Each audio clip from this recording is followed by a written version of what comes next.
Hello, everybody. Welcome to the part 2 of the God's Teeth campaign for Delta Green section, titled Red Thoughts. I love this section of the campaign. This is where the real meat and potatoes of this part 2 and part 3. So I'm really excited to get into it. But first, I'm going to review some things that I missed in part 1 of this campaign. So, in part 1, I actually changed the handout from the one in the book to the one provided by Fee-Fi-Fo Finn, who is a very active user, I believe a moderator on the Delta Green Discord, a very friendly person, very helpful, and they have a great segment about Leanna's notes that I believe they ran for their own campaign, but I really like it, and I think it really improves the notes. It puts a lot of it into the verbiage of the actual cult, versus having you do the translation, which is really cool. The spells are slightly different.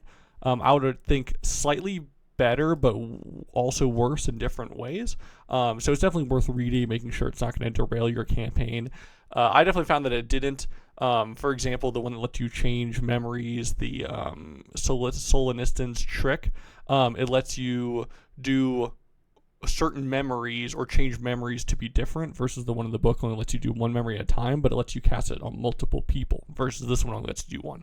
So there are some minute differences, and it won't matter if you don't have any agents interested in spells, but as someone who has an agent who is going Shadow Gang Wizard Money mode and loves casting spells, it's definitely something to keep in mind, and it's definitely negated some challenges with some NPCs in later sections, but it's not like it's free and it comes at a cost of POW and sand, and generally just casting spells is not a good look for your Delta Green agent. So that's not to say it doesn't have costs, but definitely something to keep in mind that these spells can kind of nuke a lot of situations for the better and for worse, which is fun, and I'm very excited to see this long-term fallout that he's going to have, because there are some fun spells in this campaign, so it's kind of a shame if you don't get a chance to use them. But yeah, first and foremost, Fee-Fi-Fo Finn has some great resources. They have some great other resources just on the Skzdopsy in general that are really interesting to read. So would definitely recommend just checking this out, seeing if you want to use it. I just basically printed it out pretty completely because it's great.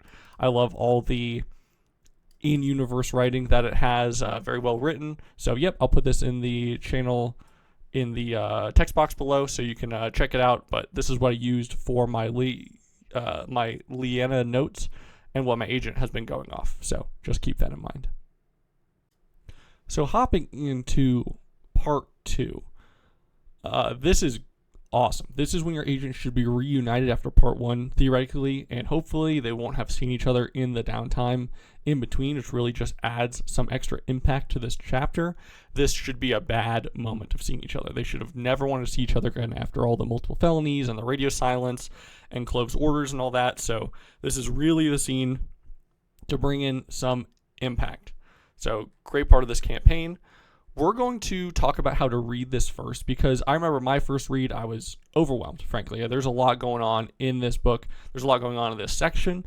But the first and foremost thing to realize is you're just going to want to read it as is, and ignoring all the complications, which it says here how to use complications. Keep in mind the complications are for you to choose when you want to insert them. So what I would do is just ignore all the complications on your first read through. Just read all the things that they need to find, all the clues that are around, all the stuff that's happening, because in reality it's only like 4 or 5 places they're going to visit and collect clues from. The complications are there for you to throw a wrench into their plans. You can choose to use them, you can choose to not use them. They are plot devices for you to keep your players busy and keep ruining their plans. So definitely just read it first, ignore all the complications. Then I like to read through it with the complications and see what they're doing. I ended up using every single complication when I ran it because they just arose naturally. And a lot of them are inserted very naturally into the sections that they're in. But like I said, it's completely your fiat, and you feel free to change them or jumble them up as much as you wish. It's just there if you feel like the agents are having too smooth of a go of it. So I also made a custom GM screen back for this one. I do this for most scenarios I run because it's just a way for me to absorb the information that's given to me, and if I can regurgitate it back onto another page, then I understand it and I know it. So I just included the marching orders, highlighted the pages they can be found on. I included their overall orders here. and handling the blame game inside a separate thing. I included all the NPC stat blocks that I needed access to, and then I have a whole 2 pages of just all the complications. And finally, which you can't really see right now, just the Harvard team in the bottom and all the information that comes with that. So it was super easy to throw together in Photoshop. I just smushed them all together and did it. I'll post this if it's wanted and needed. But yeah, I always like to do this. Just helps me understand the information, lets me know, because in reality, there's only 1, 2, 3, 4 places for them to visit. So if you take out the complications, it's actually not a hugely complex section. And I would definitely recommend chunking it like that for yourself.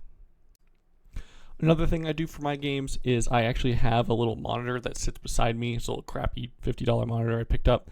But I use that and I make a slideshow out of the art in games I can find on the the subscription Patreon replacement website. And I just use this to post all the pictures. I have, for example, a photo of Casca and a Maryland police detective, Velasquez. And I just have some general images I like to tab through as my players go through them. And as incidents happen, because, I love this art. This art's so good and even just so evocative of the page, I might as well just include it so that my players can see it. And it kind of helps me keep track of where it's going anyway, because I like to think about what order they're going to find these pictures in. And of course, I just hold up a folder or something in front if I need to go past a picture they can't see.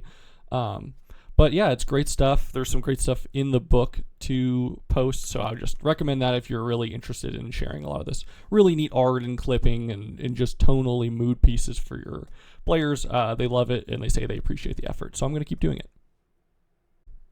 I also used, when they get the timeline, as a space to have them make a whiteboard and keep track of this. Now, this is our whiteboard. We're currently in part 3, approaching the end of it, so it won't look like this in the beginning, but I can more than encourage having your players having either digital space or physical space, because we play in person, to write all this stuff down in and how it all connects, because it's all connected.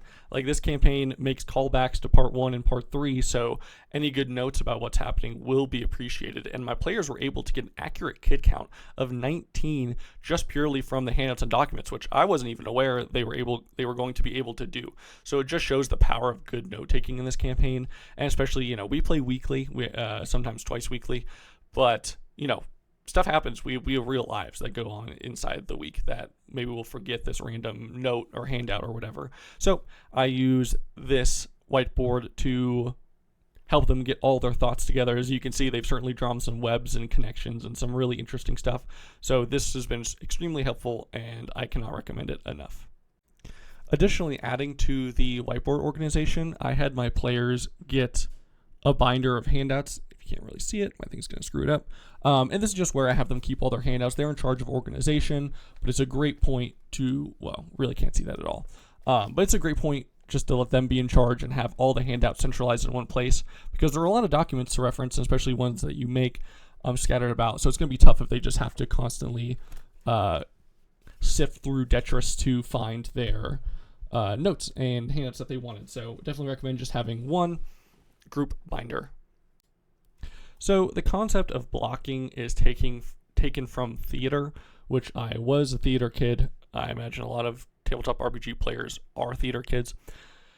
And this will really only apply to playing in person. I don't play digitally, so unfortunately not going to be much help there. But blocking is a really neat idea you can bring into your tabletop games in person, and that's the idea of your physical presence in the room matters. So of course, most times playing, you're going to be sitting around a table, looking at everyone equally. But like for this Pizzarelli scene, I had the video ready to go on a TV. I actually physically left the room and then re-entered looking haggard like Pizzarelli would, looking like I just went through this shit, silently stomped by my agents, sat down on the couch, played the video, and let it happen, and just let the scene play out. There's a lot of great things you can do when playing in person as far as physically getting up and moving around the scene. Another example is from part 1 when they were talking to Carrie Houghton. I physically stood up and went around, our play space, knocking on doors, pretending to have conversations. And that's just something you can just easy. It doesn't require a lot of forethought. You can just add something like that, toss it in. And if you're playing in person, that adds a ton of impact to the scene. And it can really freak your agents out a little bit when you stand up and start role playing that extra little mile. And like I said, it's small, it's simple, but man, it added so much impact to this scene when he charges in and just silently sits there and tells them to shut the fuck up if they start talking, and to look what's happening on the screen. So would recommend implementing some of that into your games. It can really improve any physical acting space you have. Additionally, I actually had this scene in the conference room happen at the end of the long years. So we did all our long years gameplay, and then I ended it, I should say, with this scene. And then I slammed the Red Thoughts title screen when the birds streak down the glass. So that was a great impact to show that we are in the shit. We're in part 2. We're ready to get ripping on it. And that also let me give them the handout of the timeline in between sessions, and they had some time outside of the game to sit down and read and pore over that. So another thing I did was when Pizzarelli laid out all their marching orders, I actually printed this out and gave them a version of it I had stapled to basically a whiteboard, along with the 4 areas of judgment, along with the idea of the blame game. So just so they could always reference that, keep that in mind what their ultimate goal was here, and knew where to look if they had any questions. Another additional point is during the initial briefing, I had Carrie's body not be discovered and not be identified yet. I had that happen when they were on the way to the scene to add some more impact. I liked even just the slight hanging thread of it's Jane Doe, they don't know who it is yet. Even if it did make a huge mechanical difference, I thought it just added a little more mystery leading on to the crime scene than having her already be discovered. I also changed all the cornucopia house children files into physical handouts for my players, so I could just give them to them and they could pour over themselves, which was honestly a great real life sanity inducing moment, just to read about the poor lives these kids suffered even outside of Bass influence or whatever. They just had a terrible life, which is kind of the point of the campaign, I would say. And definitely brought some real groans to my players versus me just sitting here and reading it out. It was more impactful for me to hand out just a packet of all these files that they physically found. I also added several things to this. So first and foremost, I added a few more kids tying into God's Hunt.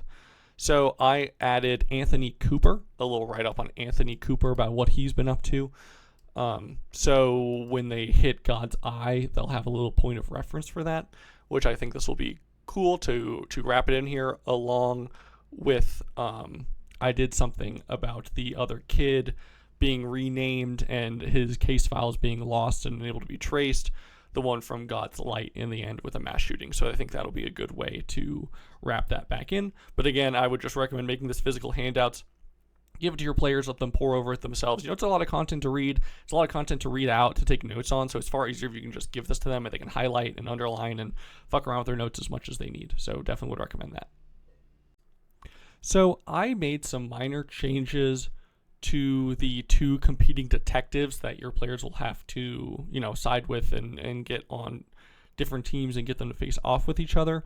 And that was honestly more from me ad-libbing and improvising and misreading stuff in the book, but that's okay. That's what we're all here for, so it all works out in the end. So one thing I did is I wanted to increase the friction between the departments and the old investigation. So I made it that Costa was actually gunning for Toomley's position and was being really conniving in order to get her kicked out so that he could then run for her position and get it, which just added another layer of conniving to this character that I think I thought was appreciated by my players. And to balance that out, the connivingness, I also made Toomley's department actually be more responsible for the fumbling of the case back in the day.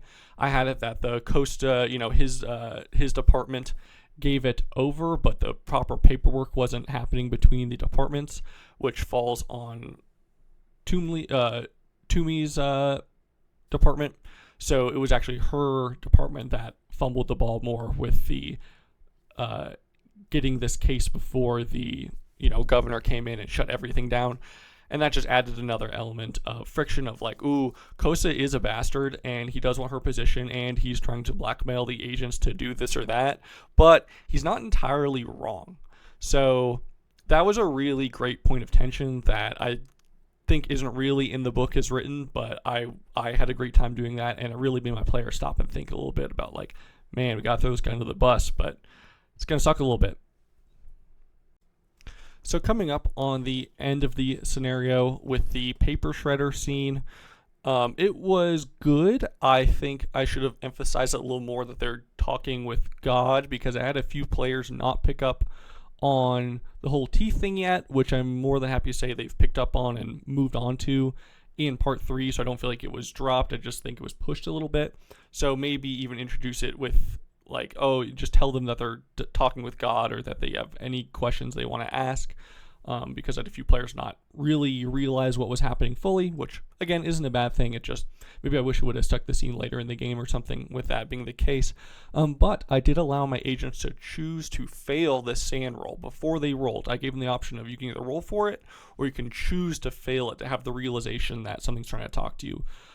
And that's just because I was sweating. It's such a cool scene. They all had decently high sand, so I didn't want to have them all miss it, which, you know, maybe that's a coward move on my part, but it's a great scene, and I want to see it played out. So, and the idea that they can fail a sand roll and choose to kind of gives some deeper implications to the fact that failing sand rolls isn't a bad thing in this campaign. In fact, they get a lot of benefits overall from having low or even zero sand, and so that's a really fun thing to stick into their minds early, that, you know, hey, maybe we don't want to push off all my sand with willpower rolls or, you know, onto bonds. Maybe we do just want to eat it to the face, and then I can see truly that I am God's best warrior. So that was just something I tossed in there and gave them the option to do, and I thought that worked really well. And then finally, we're going to talk about the home scene in between part 2 and 3, because I introduced some elements that weren't present in the book that I thought went really well.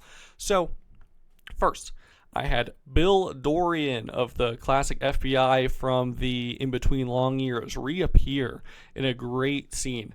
I had an agent that previously encountered him bringing down Karpov, and I kind of had him boiling in the background for a little bit, and he reappeared in a bombastic way where the agent, you know, came back from In Between for the few days, sat down in his car, and what do you know who's in the backseat with a gun waiting for him?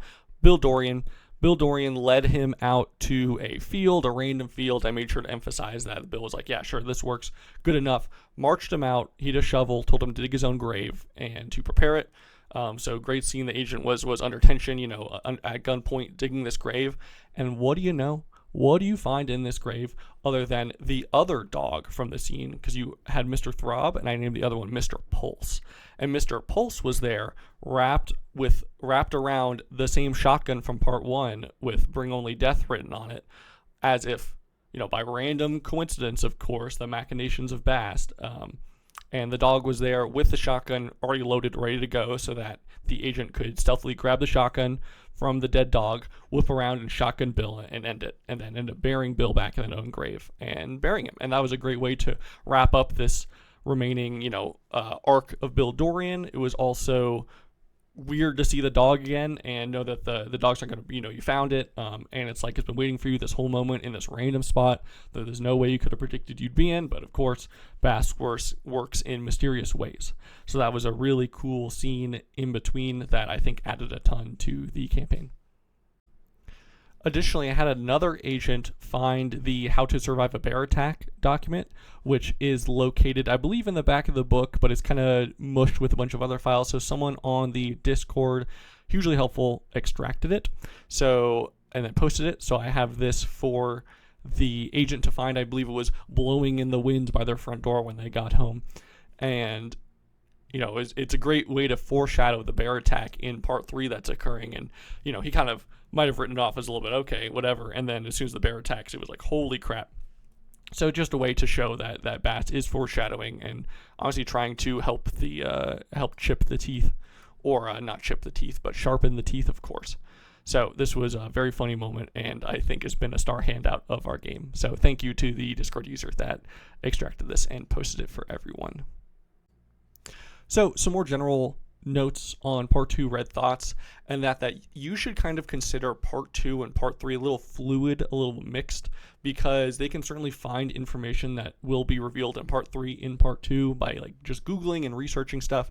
But you should think of this as honestly like one section, with just red thoughts being the part where they're stuck in Maryland and trying to get themselves initially out of the muck, and then part 3 is going to be the follow-up on all this red thoughts investigation. But there are stuff that travels in between that you shouldn't be afraid to give your players some information and tell them no, it's not part 3 yet, you can't access this.